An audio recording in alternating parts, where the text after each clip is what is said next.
Only on 6 tonight, an organization that works in 37 counties across the state and with dozens of community agencies telling CBS 6 that federal uncertainty is creating a crisis within the homeless service sector. This guidance from HUD, a major part of that concern.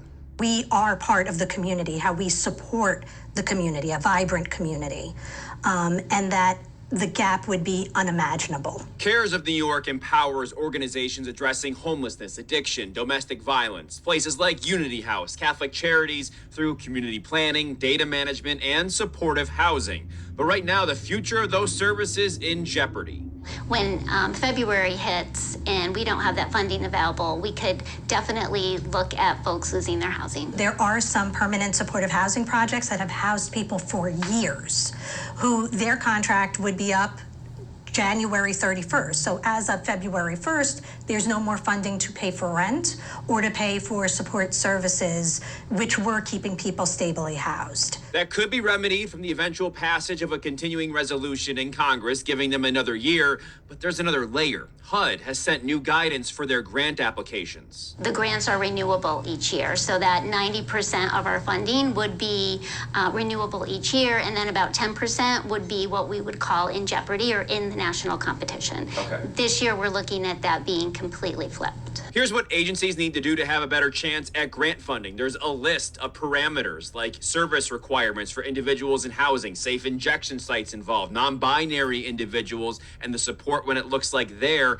and municipal policies too. Organizations are saying the work they do in some cases falls in contrast to this, as do the policies in the municipalities they operate out of. Would you anticipate could fill the gap, if there is one? How would that work?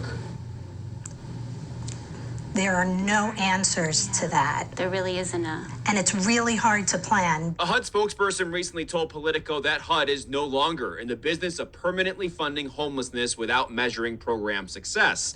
A lawsuit was recently filed against the new funding restrictions, a judge temporarily halting them, but uncertainty remains. Hudson Valley Republican Congressman Mike Lawler's district contains 2 of these continuums of care. His office sending us this statement tonight. Congressman Lawler is opposed to the proposed changes and their impact on New York 17 applicants and has signed onto a letter urging the administration to reverse their decision. Several of these continuums of care also fall in the district of Democrat Paul Tonko, who says the spending priorities, which should be going through Congress, are misguided. He's authorizing $21 billion to be sent to Argentina. Let's focus on domestic issues here and get this stuff done. Where are these dollars if you're not going to invest them in these populations? Where do they find themselves?